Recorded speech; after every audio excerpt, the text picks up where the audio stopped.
Apollonia arrin të gjejë fitoren me rezultat minimal në fushën e saj përballë rivalëve të Kastriotit. Ka mjaftuar vetëm një gol që mban firmën e kapitenit Gërgjo për t'i dhënë 3 pikë fjerakëve, që tashmë u ndizën shpresat për mbijetesë në Superligë. Me fillimin e takimit është Apollonia që hidhet në sulm me para, ku pas një kombinimi vjen goditja nga distanca që vën në vështirësi portierin e krutanëve duke e devijuar topin mbi travers.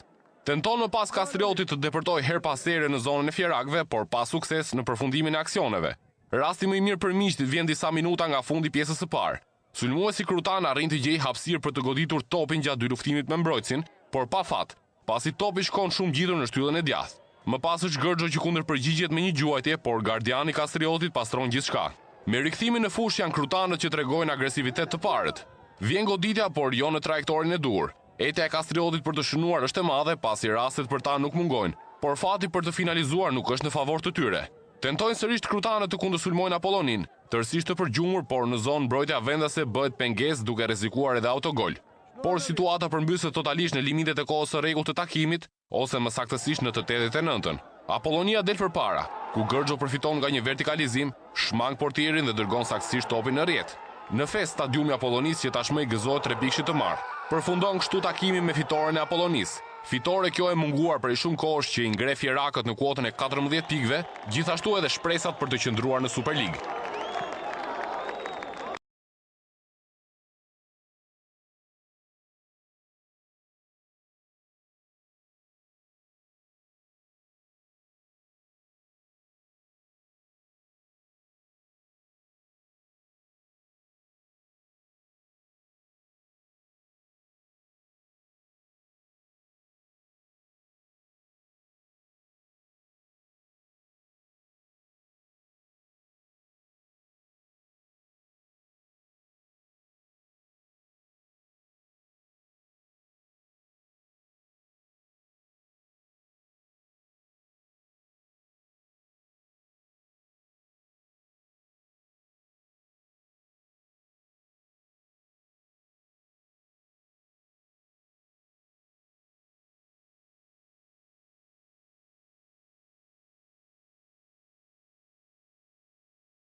Tirana çon dëm një tjetër mundësi për të marrë sërish kryesimin e Superligës, duke u ndalur në humbjen minimale 1-0 në transfertën e Bylis. Vendos gjithçka një gol i shpejt i Teqes në pjesën e parë, ndërsa e kondicionuar nga mungesat e shumta, të cilave ju shtohet dhe ajo e Dushkut i ndëshkuar me karton të kuq. Tirana është pak agresive dhe nuk bën sa duhet, për t'ju përgjigjur vendasve që veson një fitore të rëndësishme në këtë javë të kampionatit elitar të futbollit shqiptar. Aktive dhe Moviola për këtë ndeshje pas golit të anulluar të Morinës në kohë shtesë, por asgjë nuk ndryshon humbjen e bardhebluve të kryeqytetit, që në 2 ndeshjet e fundit ka marrë vetëm 1 pikë. Për të kthyer tendencia dhe ajo që skuadrat dha në fushë, i shtyr dhe nga atmosfera që i krijojnë tifozët e shumë në stadium, Bylis niset me një marsh më shumë. Xhafa i beson shumë vetes me një goditje nga distanca që shkon jashtë. Gjithsesi, vendasi duhet të presin vetëm 5 minuta të tjera për të nisur festën e tyre.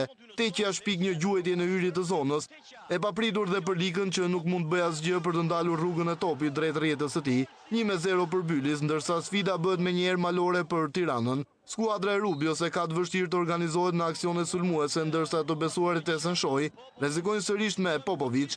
E fort tentativa e sulmuesit nga distanca, por megjithëse me vështirësi, Lika i thot jo golit të dytë në portën e tij. Gjithsesi, kjo nuk ndal ritmin e vendasve që luajnë mirë dhe i lejojnë shumë pak hapësira Tiranës. Kjo e fundit zgjohet vonë, Duro teston lehtë frashin, ndërsa me gjithë përpjekjet e bardhebluve në fundin e pjesës së parë, ajo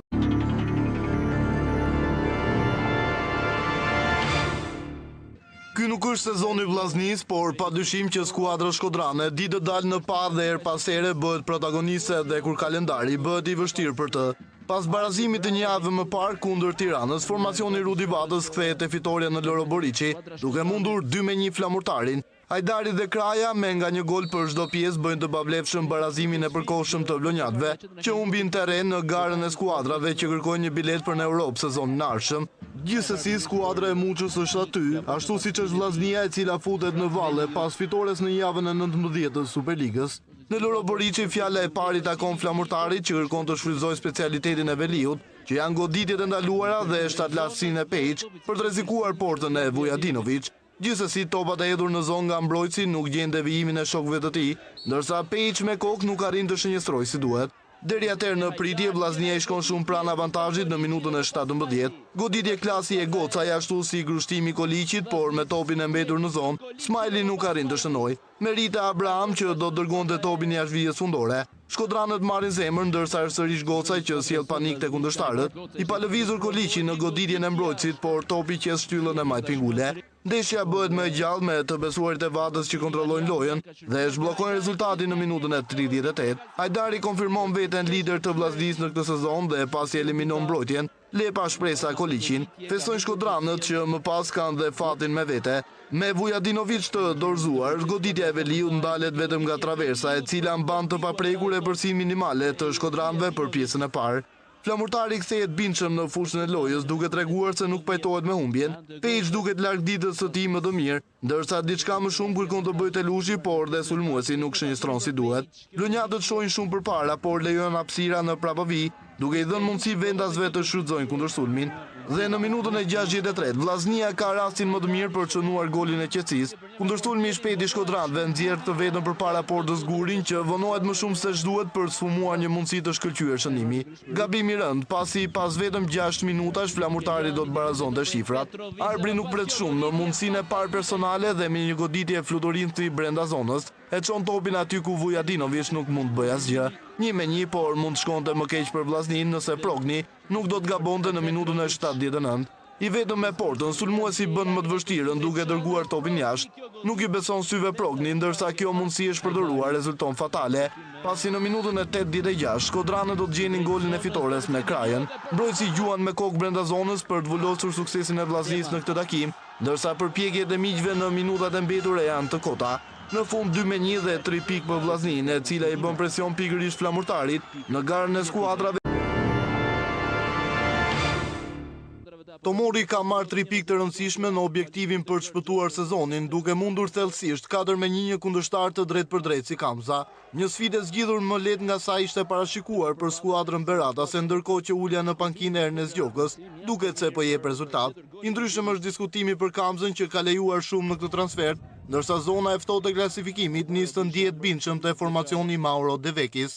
Dita e mirë duket që në mëngjes ashtu siç u duk dhe kjo sfidë, vetëm 13 sekonda nga nisja e topit të parë, Hodo tenton një gol rekord nga shpejtësia, por ndërhyn në kohë Bytyçi që largon rrezikun nga porta e tij. Tomori vijon presionin ndaj kundërshtarëve që çedojnë në minutën e 10. Arbri ndërlikon punën vetes, por arrin të gjejë prekjen e dur për ta ndalur topin në rrjet. Goli jep më shumë zemër të besuarve të Gjokës që mbysin në gjysmëfushën e tyre futbollistët e Kamzës. Tentojnë Bakiu dhe Arbri, por pa rezultat, ndërkohë që miq nisin të japin shenja jete në minutën e 21. Karapisi teston për herë të parë Llanin që grushton me vështirësi. Sfida gjen ekuilibra në fushë, ndërsa në minutën e 34 Malindi shkon shumë pranë golit të barazimit. Aksioni gjatë i Kamzës që mbyllet me goditjen e gabuar të sulmuesit. Tomori kalon momentin e vështirë dhe në minutën e 41 do të gjente golin e qetësisë. Mile gjen saktësisht Çausha që me kokë dyfishon rezultatin dhe kthen të qetë skuadrën e tij në dhomat e zhveshjes. Nis shpejt fraksioni i dytë, ndërsa Kamza është më kërkuese në lojën e saj. Të besuarit e De Vekis shtyn përpara, por finalizimi le për dëshiruar. Përgjigjja e vendasve në pjesën e dytë vjen me Milen. Sulmuesi detyron Bytyçin të bëjë një ndërhyrje shpëtimtare me kthesën e tij brenda zonës. Mile provon sërish, por edhe një herë goli është larg për të në këtë sfidë. Ashtu duket se është dhe për Kamzën që rrezikon me Karapicin. Gjuajtja e forte mes fushorit nga distanca ndryshon trajektore në devijim në një lojtar i vendas, por sërish është Llani që i thot jo golit në portën e tij. Minutat mira për skuadrën e Devekis, por me syt përpara, miqtë harrojnë mbrojtjen, përfiton Bakiu që i vetëm me portierin vret përpara kohë ndeshjen me golin e tretë. E rrufeshme përgjigje e Kamzës që ngushton shifrat në aksionin e parë, capa brenda zonës gjuan sakt, por shpresat e miqve do të shuheshin përfundimisht në minutën e 85. Sërish gabimi mbrojtjes, ndërsa këtë herë i pambuluar shfaqet Çaushaj, që vulon sfidën me golin e dytë personal dhe të katërtin për të morin. Të kota përpjekjet e Malindit në minutat e mbetura, ndërsa e gjithë festa është për skuadrën beratase, që edhe një tjetër hap të rëndësishëm në shpëtimin e sezonit, ndryshe nga Kamza, që zbret në vendin. Dinamo nuk shkon më shumë se barazimi 2-2 në Qemal Stafa përballë rivalëve të Laçit. Pike art kjo për Dinamovitët që duhet të mbledhin sa më shumë të jetë mundur për të mbijetuar në Superligë. Në fillim të takimit janë blut e Tiranës si tentojnë të paret. Vjen arkimi për në zonë, por aty Kuli nuk arrin të dërgoj topin në rrjet. Përpiqen Laçanët nga krau, por mbrojtja largon, më pas Ermulla i godet, por i pasakt.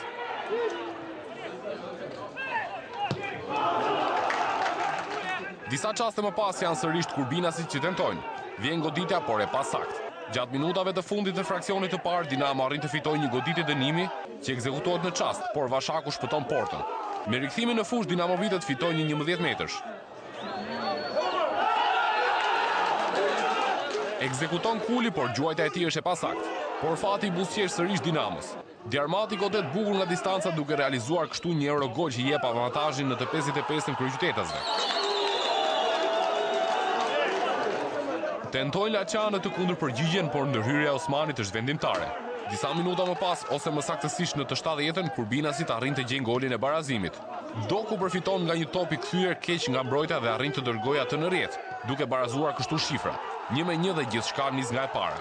Por kjo barazpesh nuk arrin të qëndrojë në fuqi për një kohë të gjatë, pasi në minutën e 83 Laçanët arrin të fitojnë një goditje dënimi. Ekzekuton Shazivari duke mposhtur kështu Osmanin. 1-2 dhe tashmë Kurbinasit janë avantazh. Përpiqet Kaja me një gjuajtje nga distanca, por topi shkon drejt në duart e Vashakut. Goli i barazimit për Dinamon vjen vetëm në limitet e kohës së rregullt dhe për këtë mendon talenti i ri i Dinamos Marku që dërgon saktësisht topin në rrjet duke mposhtur kështu Vashakun. Përfundon kështu në barazim takimi mes këtyre dy rivalëve që kanë ndarë nga një pikë në javën e 19 të Superligës.